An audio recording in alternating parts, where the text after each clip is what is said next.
అంటే మీ వరకు మీరు ఖచ్చితంగా ఈ కోవలో పోతే నేను జేసీ సోదరులపై గెలవగలను అని ఒక పక్కా ప్రణాళిక ఏమైనా రచించుకున్నారా? అంటే మా నాయన సమితి ప్రెసిడెంట్ 72లో, మా అన్న ఎమ్మెల్యేగా ధర్మారంలో కంటెస్ట్ చేసినాడు, తాడిపత్రిలో కంటెస్ట్ చేసాము. మా అన్న ఓడిపోయిండేది 6,000 చిల్లర. ధర్మవరంలో మేము గెలిచారు. తాడిపత్రిలో కంటెస్ట్ చేసినప్పుడు 6,000 చిల్లర.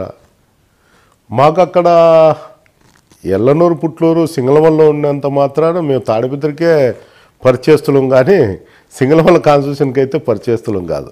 అంటే జనరల్గా నేను చెప్పేదంటే అక్కడుండే పబ్లిక్ అయితే తక్కువ, ఇక్కడుండే పబ్లిక్ కానీ ఇక్కడుండే లీడర్లకు కానీ తాడిపత్రితోనే పరిచయాలు ఎక్కువ ఉన్నాయి. అందువల్ల మేము ఇక్కడుండే బంధుత్వాలు కానీ స్నేహితం కానీ అక్కడ చూసుకొని అక్కడి నుండి మేము దాన్ని రాజకీయం చేయగలుగుతాం.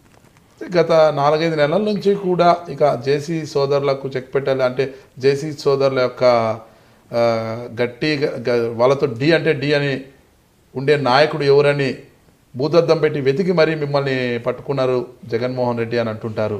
అసలు మీరు వద్దు వద్దు అంటున్నా కూడా బలవంతంగా బాధ్యతలు ఇచ్చారు అన్నదైతే ప్రజల్లో ఒక భావన ఉంది. దానికి మీ సమాధానం?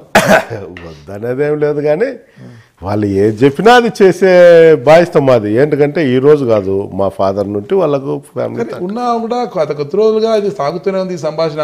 నాకొద్దు బాబు ఈ రాజకీయాలు ఎందుకు, ఏదో చేసుకుంటున్నాను, నాకెందుకు, మా అన్న కొడుకున్నాడు కదా అతను ఏదో చూసుకుంటానని మీరు భావిస్తూ చెప్తూనే ఉన్నారు. కానీ జగన్మోహన్ రెడ్డి వినకుండా మీకు బలవంతంగా బాధ్యతలు ఇచ్చారు.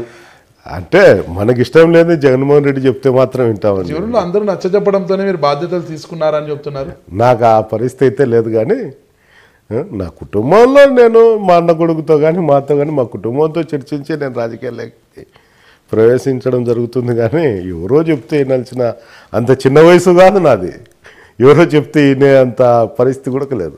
తాడిపత్రిలో జరుగుతున్న అంటే ఈ గొడవలు అయితేనేమి తర్వాత కానీ మీరు చెప్పారు బూతులలో ఏజెంట్లను కూర్చొనిరు అవి ఇవి, ఇలాంటి పరిస్థితుల్లోనే మిమ్మల్ని ఒక వ్యాంపుగా తీసుకొచ్చి ఇక్కడ పెట్టారు అనేది కూడా, అంటే ఒక బొమ్మగా మిమ్మల్ని తీసుకొచ్చి పెట్టారు, మిమ్మల్ని చూపించి ఎలక్షన్ అప్పుడు ఇంకొక అభ్యర్థిని బరిలోకి తీసుకొచ్చే అవకాశం కూడా ఉందనేది కూడా ఒక వాదన ఉంది. అలాంటి పరిస్థితుల్లో మీ పరిస్థితి ఎలా ఉంటుందంటారు? అది జగన్మోహన్ రెడ్డి అభిప్రాయానికే వదిలేస్తాం. ఆ చివరి నిమిషంలో మీకు టికెట్ రాలేదనుకుంటే మీ కుమారుడికి అక్కడ ఇచ్చి ఇక్కడ మీకు ఇచ్చి ఈక్వేషన్ సరిపోక జిల్లాలో రెడ్లకు ఇవ్వడం వల్ల ఈక్వేషన్ సరిపోక కొత్త వ్యక్తిని ఇక్కడ పార్టీలోకి తీసుకొచ్చారనుకోండి, అప్పుడు మీ పరిస్థితి ఎలా ఉంటుంది? ఏముంటుంది పరిస్థితి? ఆయన ఏ విధంగా చెప్తే ఆ విధంగా నడుచుకోవడమే మా పరిస్థితి, వేరే విధంగా ఏం లేదు కదా. ఒకవైపు వర్గాన్ని మీరు ప్రజల్లోకి తీసుకెళ్తున్నారు, మీరు ప్రజల్లోకి పోతున్నారు, జేసీ సోదరులతో ఇప్పుడున్న అంతో ఇంతో మరీ కొద్దిగా విభేదాలు పెంచుకునే పరిస్థితి వస్తుంది దీనివల్ల. అంటే అలాంటప్పుడు మీకు నష్టం కలిగితే మీరు ఎలా స్టెప్ తీసుకుంటారు? నష్టం కలిగేది ఏంటుంటుంది దీంట్లో? ఏం స్ట్రెయిన్ అంతే.